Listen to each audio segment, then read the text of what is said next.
Are you an established small business owner or aspiring entrepreneur? Would you like professional advice to help your business grow and succeed? Well, look no further. The Virgin Islands Small Business Development Center is the territory's #1 resource to move your business forward. Enjoy no-cost advising, low-cost training, and technical assistance from experts in both the public and private sectors. The VISBDC is nationally accredited and sustained by the University of the Virgin Islands and the U.S. Small Business Administration. Visit us at our locations on St. Thomas, St. John, or St. Croix, and follow us on social media at VISBDC. For easy access to all our training and networking events, be sure to join our newsletter and download the VISBDC app. The Virgin Islands Small Business Development Center, here to help your business start, grow, and succeed.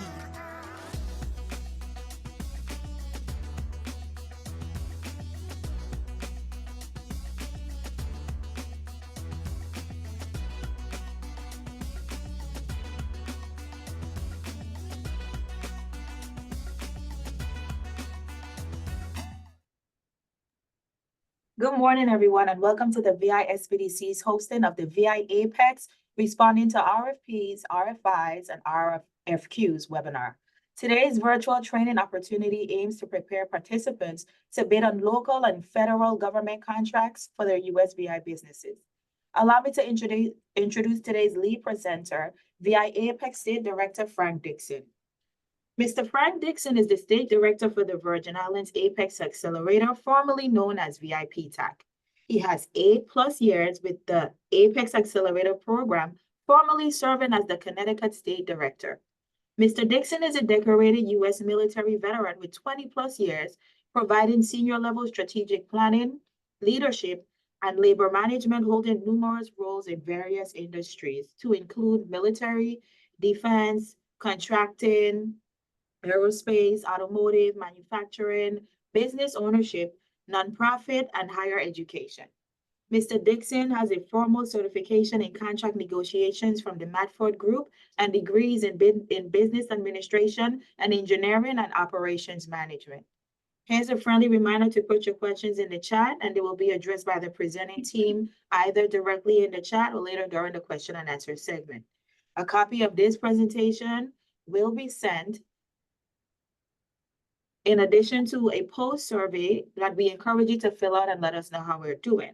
So without further ado, Mr. Dixon, we see your screen and the floor is yours. Thank you, Sharika. And once again, good morning to everybody who's attending today's webinar as we continue our series and with the Virgin Islands Apex Accelerator, working with the Virgin Islands SBDC, and our ultimate goal and to ensure the businesses in the Virgin Islands territory receive the effective, efficient training that you need to be successful. Once again, my name is Frank Dixon, and I'm the State Director for the Virgin Islands Apex Accelerator. And just to start the webinar off, we want to talk a little bit about who the Virgin Islands Apex Accelerator is, what we do, where we're located, before we get into today's core presentation. The Virgin Islands Apex Accelerator, we provide free contracting, certification, registration, and training assistance to the businesses looking to sell their products and services to the federal, state, and local governments. That's just not the Virgin Islands government, but any government, any municipality around the continent of the U.S. and abroad. The Virgin Islands Apex Accelerator, we're funded by the Department of Defense, Office of Small Business Programs. We're currently housed under the University of the Virgin Islands as a grant, and there are 96 Apex Accelerators located throughout the United States and the territories. The Virgin Islands Apex Accelerator is one of the newer programs that I was happy to transition down from Connecticut to get up and running here over the past year and a half. And for the most part, the Apex Accelerators around the country and the territories, we try to focus on the businesses within our region. And with the VI Apex, we focus on the businesses looking to compete for government contracts here in the Virgin Islands territory. We have locations throughout the 3 islands. Our St. Thomas, St. John office is here at the university's 13 Innovation Center. And our St. Croix office is located at 6300 Peters Rest. They are on St. Croix, and we're co-located with the Small Business Development Centers for those of you who are familiar with that. Let's talk about some of the general client requirements that we look for when we're looking to do business or service some of the businesses located here. We want you to be a registered for-profit business or innovator, some innovative ideas that we can send back to the government and hopefully to commercialize them. We would like you to be headquartered, primary operations in the U.S. Virgin Islands territory, have applicable technical knowledge and capacity to be able to manage the day-to-day virtual and technical operations, when you're looking to do business in the government space. Have past performance history of selling your products and services. It's very challenging for you to go into the government space if you've never sold any products or services before, as a business. Have a valid email address and internet access. Some of our meetings might be done virtually. Also, we do meetings in person and at your location if need be. And if you want to register your business or organization for more information here at the Virgin Islands Apex, please feel free to visit us on our website at www.viapex.org. Some of the free services that we offer our client base, we do help you with contract administration, help you review opportunities, find opportunities, help you understand and review your proposals before you submit them. And even if you win a contract, we help you understand and read through the obligations and deliverables to ensure that you are performing and understand the policies and procedures. We provide the one-on-one counseling with our clients. Our services don't expire, only if you are not actively participating. We'll do in-person, virtually. We help you with database registrations like your SAM.gov, payment systems, any state registrations, any certifications. We hand walk you through and help you understand if you're eligible for these certifications, because the government and prime contractors are obligated to contract directly with certain socially and economically disadvantaged certifications like women, veterans, 8A hub zone. The entire U.S. Virgin Islands is a hub zone, and we advise our client base and assist them to go after hub zone certification and any certifications that you might be eligible for anything that could give you that added advantage when going after contracts or looking for someone to subcontract to you. We assist our client base to find the opportunities, not just prime contracting opportunities, but make you visible to be a viable subcontractor as well. We have an internal bid match system that we build a profile with algorithms based on your industry codes and keywords. And we go out and we find those opportunities, and those opportunities come directly into your inbox, where at any time myself or my counselors are here to help you understand how to move forward in that process. We help you understand how to market yourself. We have templates for government-friendly capability statements to understand how to market yourself to use at trade shows, or maybe responding to putting it in an RFP, or put an elevator pitch together to be able to solicit your services to potential partners. We provide education and training webinars like today.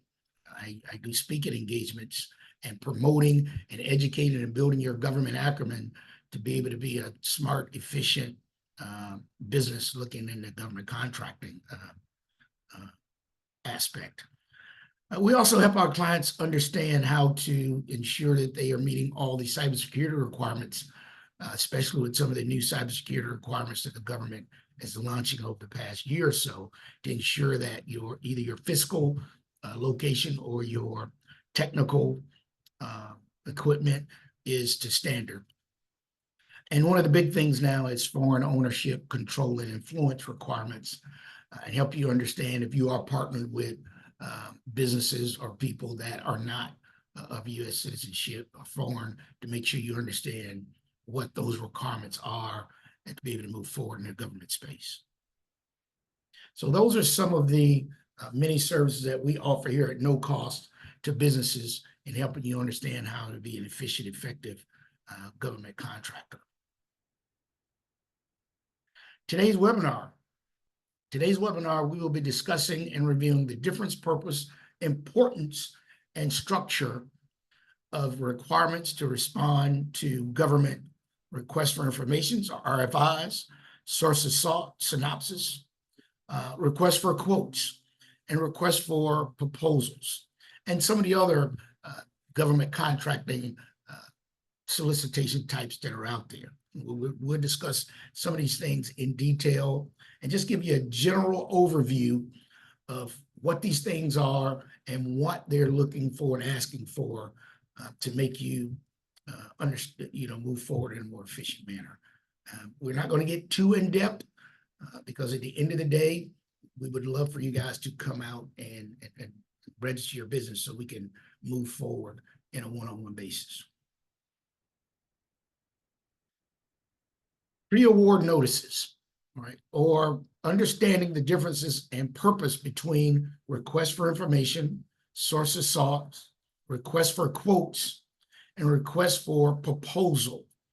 Sometimes these things people get confused as to what the government is actually asking for, and should you even participate in responding. A lot of my clients or people will say, oh, I don't really want to participate and respond to an RFI, but as we will learn, it's not an actual proposal.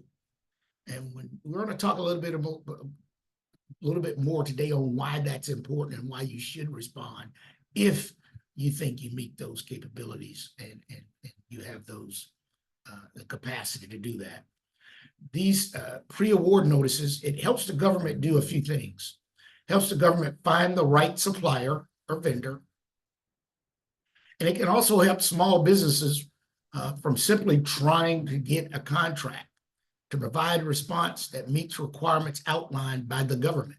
It helps the government as well determine which contracts they might put over into the small business capacity and any social economic certification capacity. It helps businesses navigate the challenges and opportunities, right, acquired by federal contracts. And if you want to review any of the regulations on any of these contract types, I put the links in red throughout the presentation. So when you receive them, you can click on them and get a little bit more detail. And the definitions of terms related to federal government contracting also can be found in our FAR Part 2. The link is in here as well.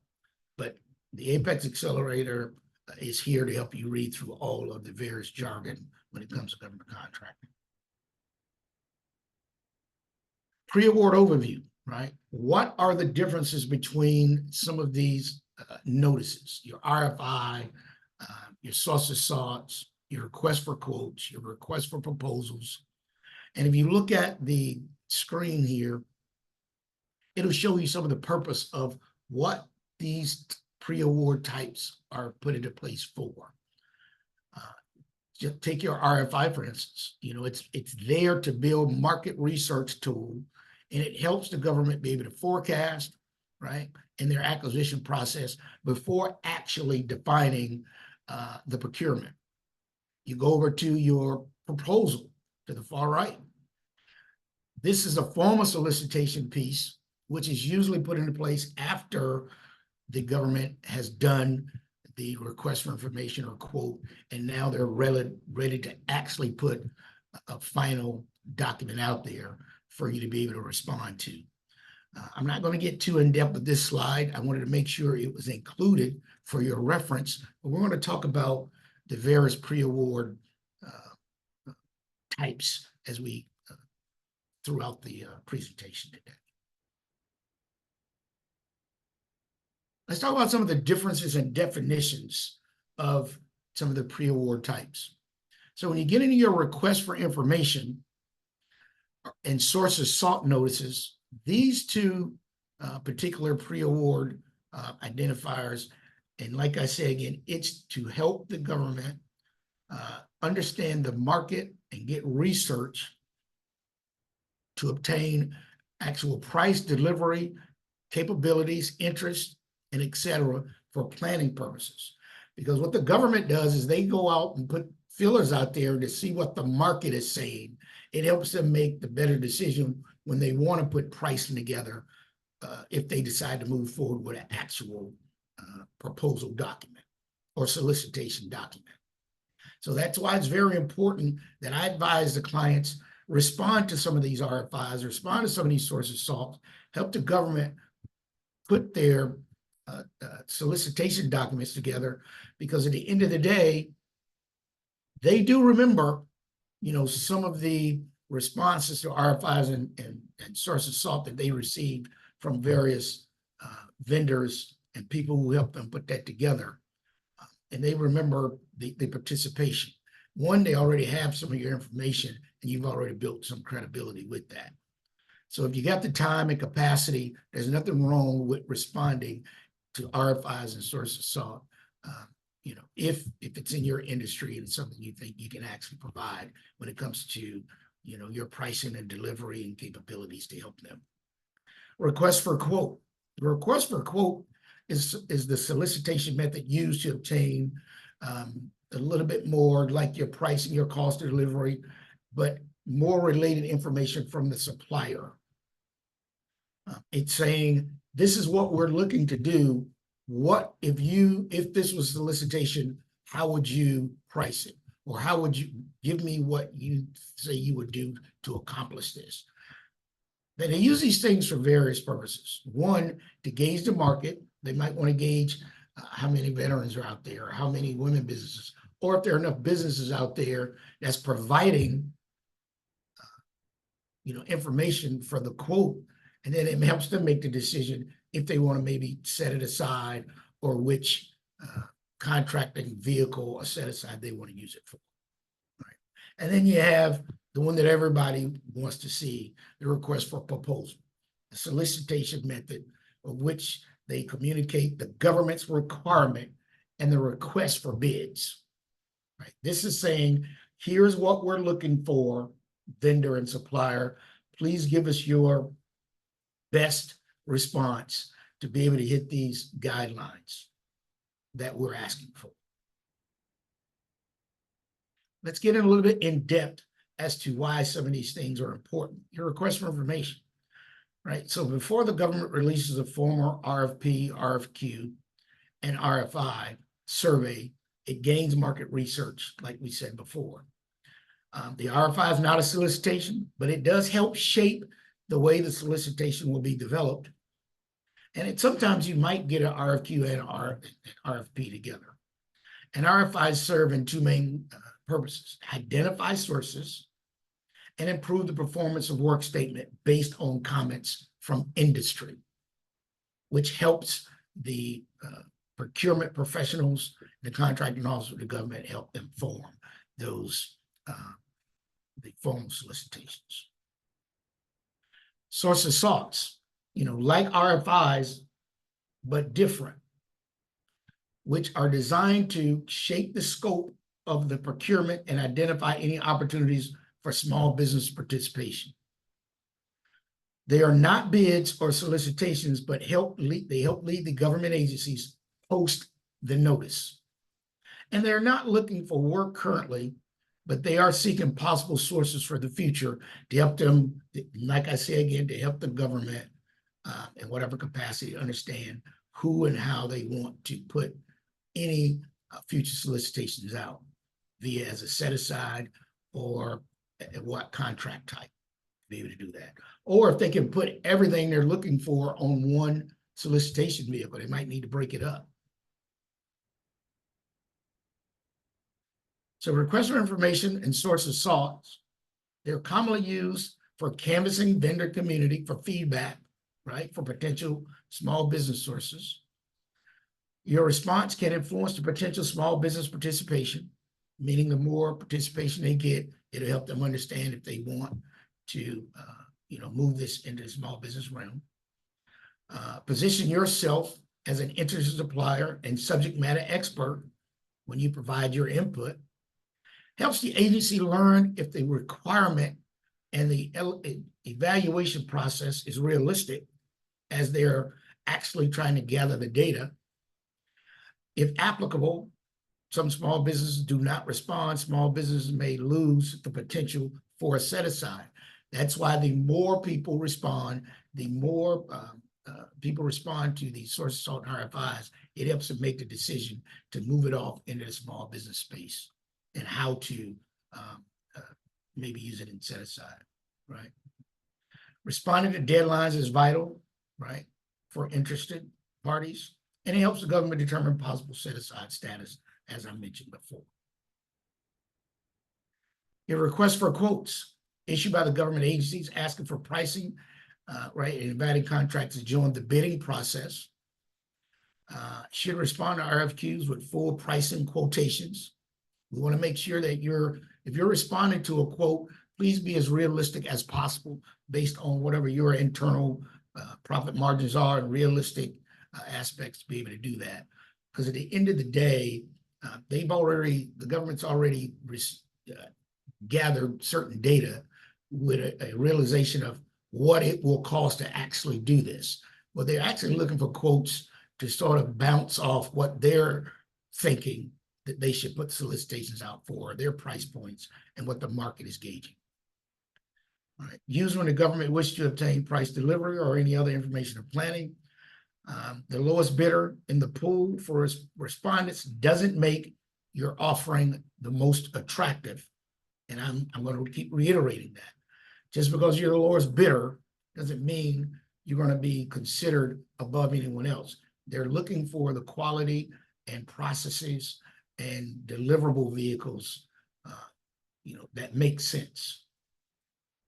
RFPs and RFQs are not interchangeable. They differ in what they offer and the acceptance piece of it.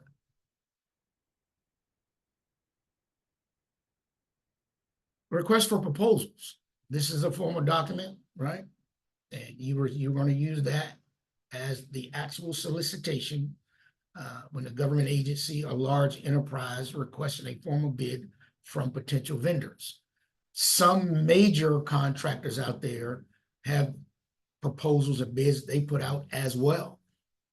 They might have government contracts, but they're obligated to put certain pieces out for bid because of a certain dollar amount. They're obligated to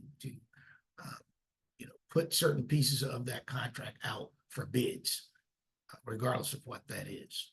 So you want to be able to understand not only how to respond to the government agencies, but how to respond to major contractors as well, who are looking for vendors to outsource some of the work to. Solicitation describes what the customer agency is interested in buying and explains the offers and vendors should prepare and respond to the requirement. We're going to talk a little bit more in detail later in the presentation on some of the steps and breakdowns of some of the formal solicitations and what's required. And the government solicitations format, it falls under the uniform contract format and is often used to break down the solicitation. So at any given time, you want to actually go and look at what the requirements are for solicitations are. It's going to be located in your FAR Part 15204-1, and the links are in here. So if you want to get a granular approach or research into that, and at any time as an Apex client, we'll help you read through those obligations and what they have to put in there. Let's talk about how to read through the federal government request for proposal.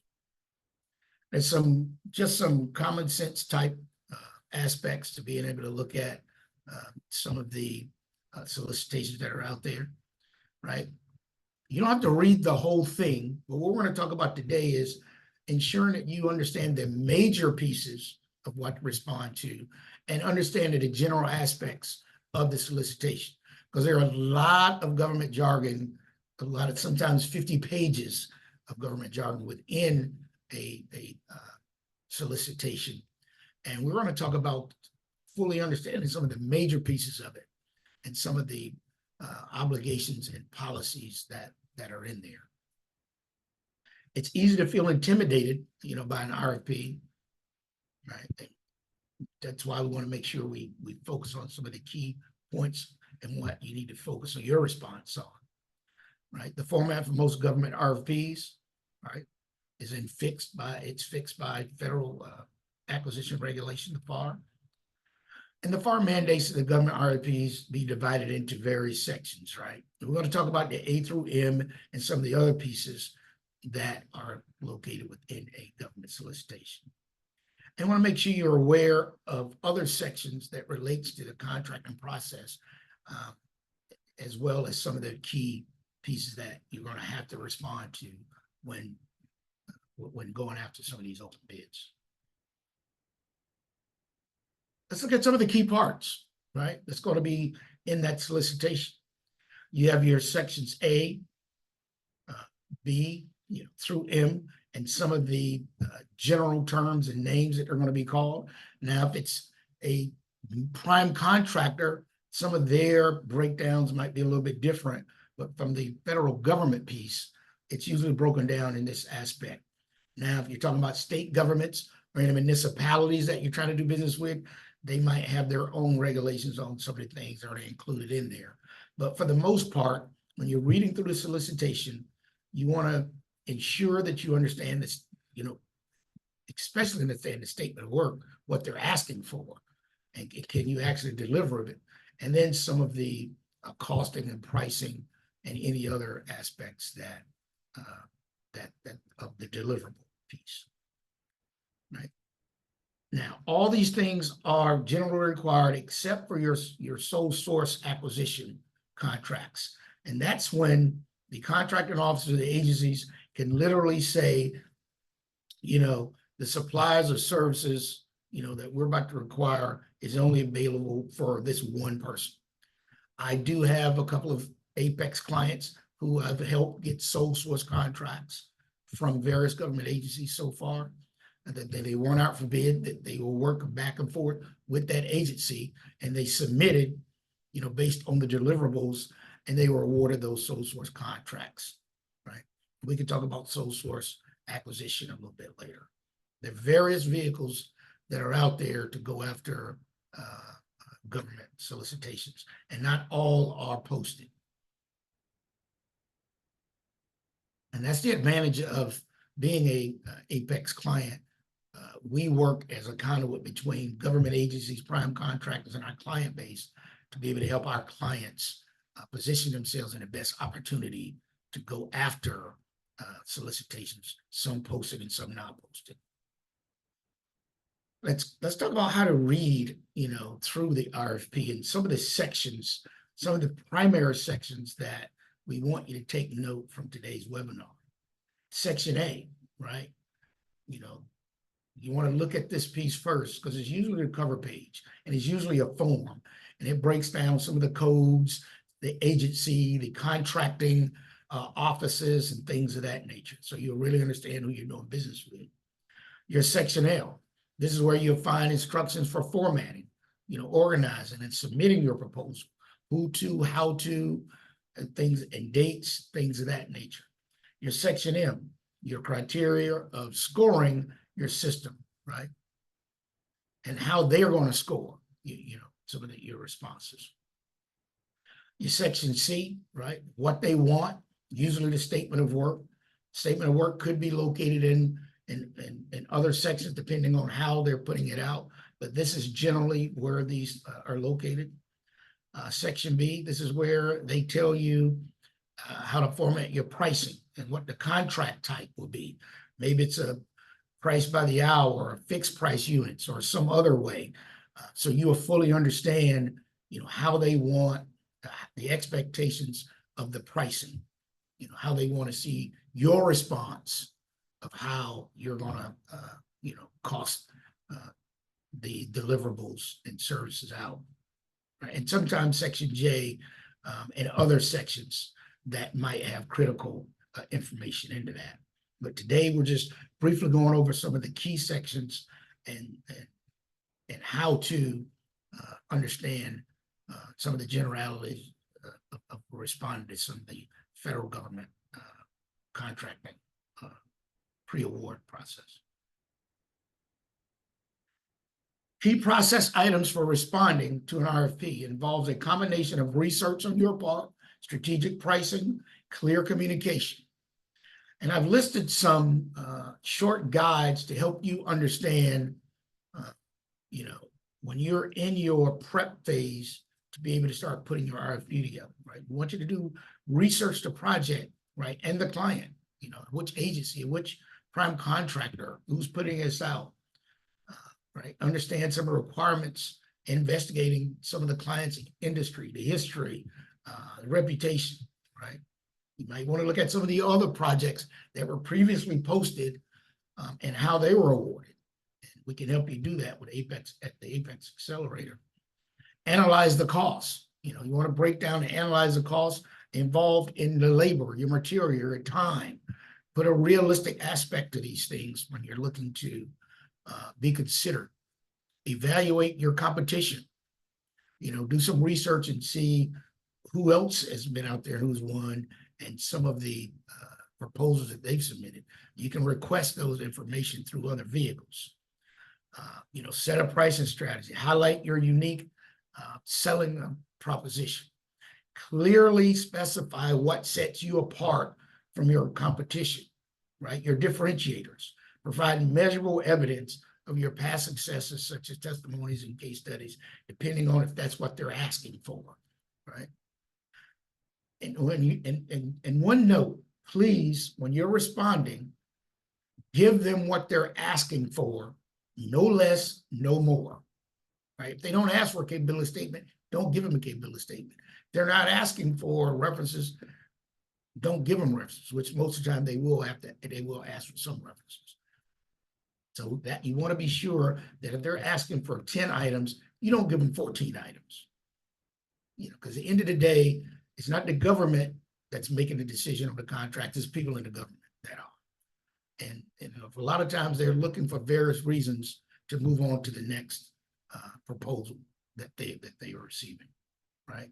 And you want to make sure you're following up and checking, because most of the time you'll have a process to follow up and ask questions on where they are in the process. It could be timely, you might get a response, you might not get a response. But there's nothing, we're not saying beat down the door every week, but try to follow up with whoever that contracting office is or representative to see if they're where they are in the process. You might not get an answer because once the bidding doors close, there's a timeline there, regardless of when it's put out, whether they can respond to you or not, if they're going through that process. Here's just a general layout to a proposal. This is just general, right? You want to use your company letterhead. I get asked all the time, Frank, do you guys have a template at the Apex Accelerators? And we'll say, no, we don't keep a template, but we go through some of the breakdown of what should be in your response back to the government. We suggest you have a general template, and you can find them on various websites if you want to purchase general templates, your letterhead, and the various breakdown within your documents, and have key items listed in there, like your letterhead, your name, the contract number that you're going after. And then you start putting in your response, these sections that they're asking for, your costing, your statement of work, any other references, things of that nature. Because vendor A's proposal is not necessarily going to look like vendor B's proposal, as long as they both are giving the government what they're asking for, so they can make a proper evaluation. And I thought I would just list this in the PowerPoint slide, maybe to give you guys a guide when you receive these slides a little bit later.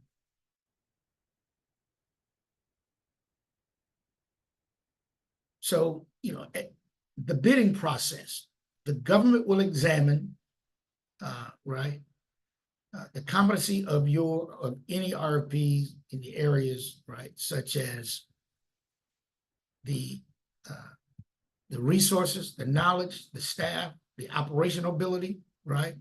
the ability to comply with production and delivery schedules, good performance record and reputation, legal eligibility, which they'll note and look at in SAM.gov to see if you've been debarred or anything like that, right? And access to proper equipment and facility. So these things are the stories that need to be told when you're responding, you know, at the end of the day. And this is what they're looking for. It's not necessarily a little bitter, it's to make them confident when you're responding that you are a viable candidate for them to consider to move forward with. I want to make sure we fully understand that when they're looking at the government procurement, what they're looking for. All right.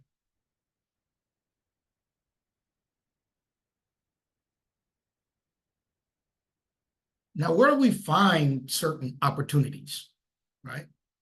From federal government over a certain dollar amount, you want to go into SAM.gov, and you want to click on your contract opportunities, which the Apex accelerators are here to help you not only find those contract opportunities, but way before then, make sure you're registered to do business with the government and receive a UAI and cage code in SAM.gov, because you cannot go after a federal government opportunity unless you are fully registered in SAM.gov. I want to make sure everyone understands that. And they have other aspects of government contracts, simplified acquisition process, micro purchasing, P-card. Some of the government contracting offices can literally go out and find a vendor and just purchase right there, depending on their level of authority to be able to purchase. And some of these items are not even listed. They're looking to purchase items maybe in a one-time or continuous format, and they can just do that. And blanket purchase order agreements, where those are called IDIQs, indefinite quantity type blanket orders, that they just buy strictly from your website or from you, and it's just a blanket order, that on-demand kind of order. And we educate our clients on, you know, how to be ready for these opportunities and how to make sure these agencies know who you are, be able to take advantage of some of these smaller purchases. The USVI, Department of Property and Procurement, you know, you can find their opportunities at their website under the contracting piece. And if you're looking to do business in other states, there's a website that you can go to that's a consolidated website for all U.S. states and properties and territories. It's called the National Association of State Procurement Officials. And anything in red here is a link to that. So you can go in the NASPO, find any state, and you'll be able to go into that state and understand how to do business with that state or some of the major cities and the processes to do that. That's the National Association of State Procurement Officials.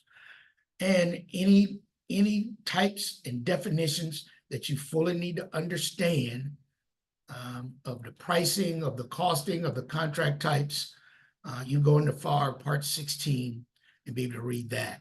And again, we're here to assist our client base understand how to be able to do that, right?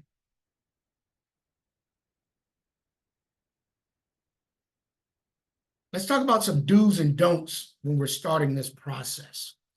First thing I want you to do is contact your Virgin Islands Apex Accelerator, right, to get you started down that path. Now, when you've prepared your response, you're ready to move forward, we want to talk about some do's and don'ts and just some follow-ups. I want to make sure you read the instructions carefully of what they're asking for. Read your statement of work, read the evaluation criteria, and match up what you're responding to and what they're asking for. Not what you want to submit, but what they're asking for, right? Ask questions throughout the process. Normally, when the opportunity is open, the window is open, there's a process to ask questions before you submit your response, and the government will respond to that, either in a Q&A format where you go into one site and be able to read the questions and their responses to that, right? Do self-evaluation to make sure that you and a professional or someone with the knowledge to be able to read through and match up what you're responding to and what's being offered. And we offer that service here at the Apex Accelerator. Be detailed, specific, and responsive. Timeliness, no exceptions. Do not be late submitting your response. That's one reason that's one of the quickest reasons for them not to consider your response. Don't just be the low bid, because at the end of the day, the government has an idea, or a major contractor has an idea of what it's going to cost to do this work. They might ask a question, how can you possibly do this work at this low cost? How does it work? You want to make sure you fully understand that. Make sure your grammar, check your grammar, restate. Don't want to restate the requirement. Meaning, if I'm asking you to provide A, B, C, D, I don't need you to continue to write in everything that I'm telling you for. I need you to have a section. I need you to respond to that section with how you're going to actually perform that, right? And don't make assumptions, meaning, oh, this is what they really want, and this is what they're really asking for. Give them exactly what's presented. And if you have any questions, please go through the Q&A process, prior to them closing the solicitation. All right. So I know some of you might be familiar with some of the RFIs, RFQ, and social process already. This webinar is designed to give you a general overview of these types of responses and what they're there for, and how you continue to improve your knowledge and education on that. And at any given time, please feel free to give us a call, and I can get more in depth with you in a one-on-one basis to be able to move forward with that. Okay, so that it concludes our formal piece of the presentation today. And now I know we went through it a little bit fast, but hopefully it was explained in a way that gave you a general knowledge of what these pre-award vehicles are, and some of the differences and what they're actually looking for, and why it's important that you understand how to participate and how to efficiently respond to any of these type of pre-award solicitations that are out there, and how to best continue to position yourself to be an effective contractor in the government marketplace. All right. So Sharika, I'll turn it over to you, and if there are any questions, we can move forward. Any Okay, so for questions, so far? you can place your questions in the chat, or you can raise your hand and we will unmute and call on you so you can ask your question directly. So starting off, good day. Is it possible to schedule a meeting in person to discuss further after registering? You mentioned Hub Zone certification. How can we certify? Yes, so I would love you to visit our website if you're not a client already, and complete our client application. And then after I review the application, myself or one of the counselors will schedule you for a formal appointment, and we'll move forward and evaluate your business based on veteran, gender, socioeconomic status, geographic location, to move you forward in any of these set aside applications. So the first thing you have to do is register as a client with us here at VI Apex. And I'll put the website in the chat again. Okay, so we have another question. Do you have insight or data on the government's practices on selection of proposals from diverse populations, for example, women-owned businesses or Black-owned businesses? I can go in and filter on the awarded information based on the socioeconomic status of a contract. So I can go in and do historical data on how many dollar amount awards that were awarded to women, or 8A, or Hub Zone, or disadvantaged businesses. So that's public data, and you can find all that at usaspending.gov and be able to filter in that capacity. And the reason I assist clients understand that, so to help you understand if you're going after women's certification or 8A certification, which agencies are actually awarding the most to those particular set-asides. And then we assist our clients go, solicit those agencies. So if the Department of the Army is leading the way in awarding contracts to 8A or disadvantaged businesses, then we might want to look at and see what they're offering. So we help you educate you on how to strategically go after that information and not just pull up data for personal research. Okay, here's another question. How can I get a minority business enterprise certification? Who do I go through?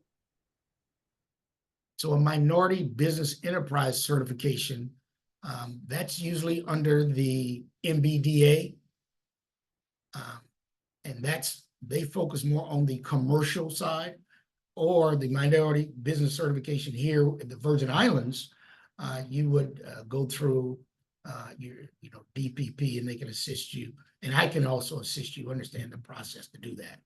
Because when you say a minority business certification, do you mean on the state level? That's usually where those are. Or on the commercial side, and that's usually done under the MBDA, funded by the Department of Commerce. Now, the federal, their minority certifications is self-certifying in sam.gov to say what your ethnicity is or gender is. And the largest disadvantaged business certification of the federal government is your 8A program.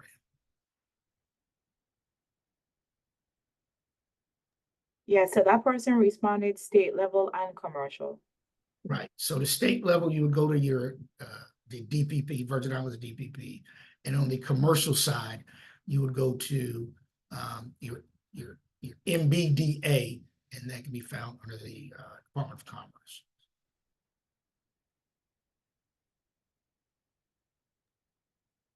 Okay, so here's another one. I'm interested in receiving reports regarding my industry. Is this something that can be obtained through the department, for example, an industry report for medical billing and imaging centers? Did you read that one more time, Sharika? I want to make sure I understand the question.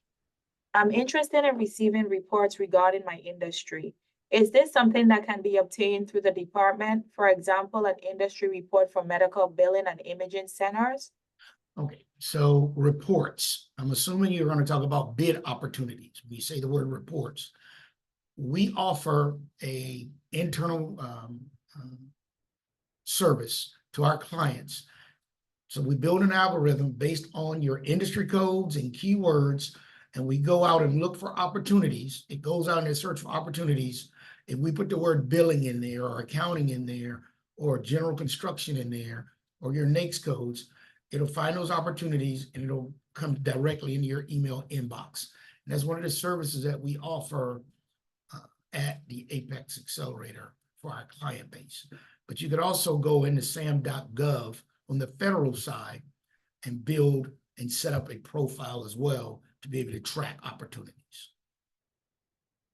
But I advise any of you that you're not a client of ours already, go to our website, fill out the client application, and we can sit down and have a formal conversation on how to address any of the questions that you might have when it comes into the government contract and certification space. Thank you for that. Do you provide assistance for nonprofit organizations in bidding for RFPs? So we normally do not work with nonprofit organizations. I will work with nonprofit organizations in the capacity of maybe a one-off, maybe helping you understand the SAM process for the most part. We're not totally opposed to it. It depends on the nonprofit, because most nonprofits go after grants and not necessarily contracts. So we're not in the business of assisting you go after grants. We're assisting you understand how to be a government contractor or work in the government contract space. But it depends on what the nonprofit is asking for in their setup. So that depends. I would need you to reach out to me and ask that, and I can talk to you a little bit more detail. Okay.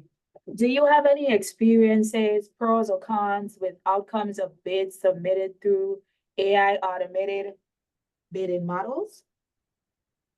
We would have to go out and find and see if anything's out there. Normally, when I work with a client, I look and see what their history of selling products are. And if you are an innovator, if you're coming up with some new software and it's groundbreaking, I'll help you understand how to get phase funding for it or put you in front of certain government entities to help you understand how to commercialize it. But when it comes to any technology-based opportunities, it would be just like going out and researching all the other opportunities based on what you're selling or what you're trying to sell, what you've been selling. Okay. Can you mention again or type those entities that provide MBE certifications? It was hard to make out. Say MBE certifications. Yes. I'll put it in the chat. One is the MBDA under the Department of Commerce. They work with you in the commercial side. What they do is they help you get your certain certifications. So maybe you want to do business with Coke or in some private entity. Now with the state of the Virgin Islands or any of the states, you usually go to their state government contracting offices, usually called something different in every state. But for the Virgin Islands, it's the Department of Property and Procurement, DPP.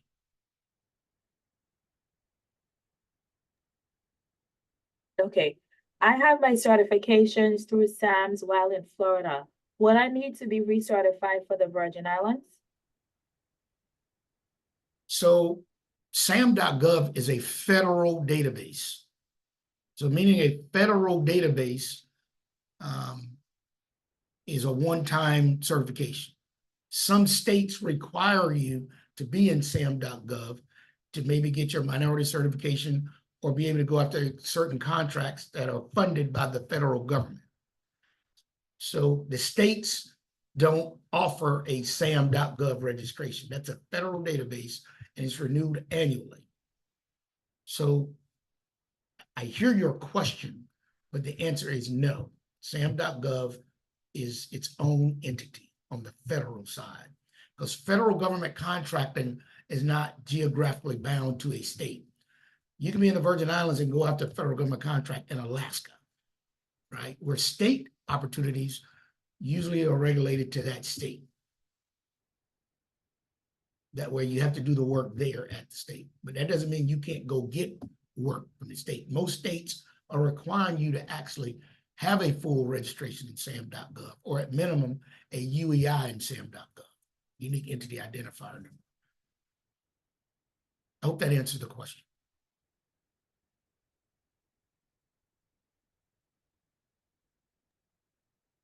I think it did. I don't see any questions, any additional questions at the moment. One more.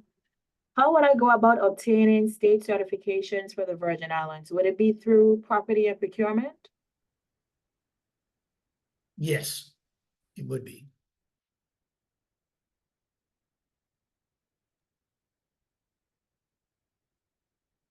Okay, well, I guess it's safe to say that we're wrapping up our question and answer segment. Okay.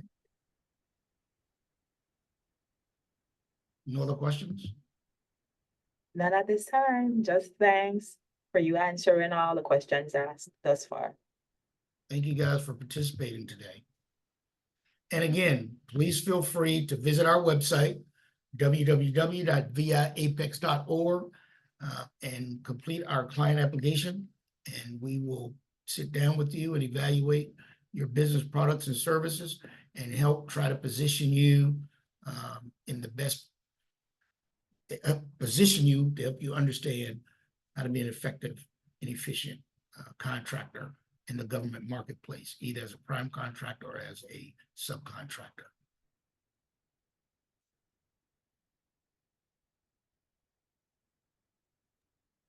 Okay, well, That basically wraps up today's session. This session has been recorded and then the webinar will be converted into an on-demand format that you can access from our platforms.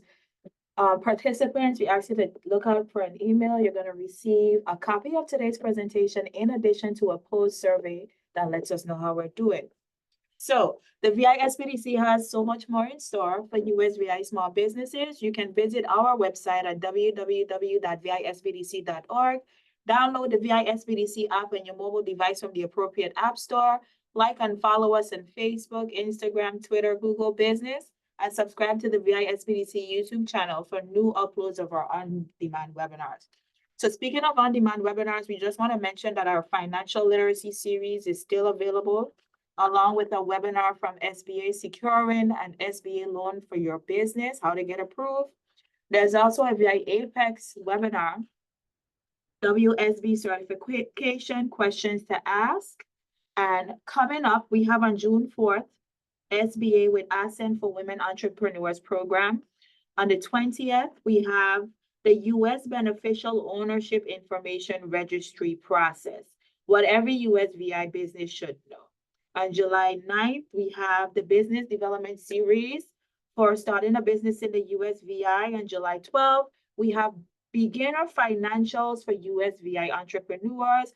Followed on the 16th, we have Advanced Financials for US VI entrepreneurs. And we have the SBA Presents Surety Bonds 101 on July 18th. So once again, we thank you for attending today's presentation. I see a question in the chat. The financial literacy series is past tense, but it's available online in our on-demand format. So you just go to the VI SBDC training portal, you put in your login information, and you can watch it at your leisure. And then you can email us for a copy of the presentation or any handouts associated with that presentation. So I don't see any more questions. So once again, we want to thank VI Apex for collaborating with the SBDC on this presentation. It's always a pleasure to work with the entire team. And I want to thank everyone in attendance for their time. On behalf of the entire VI SBDC network, enjoy the rest of your day.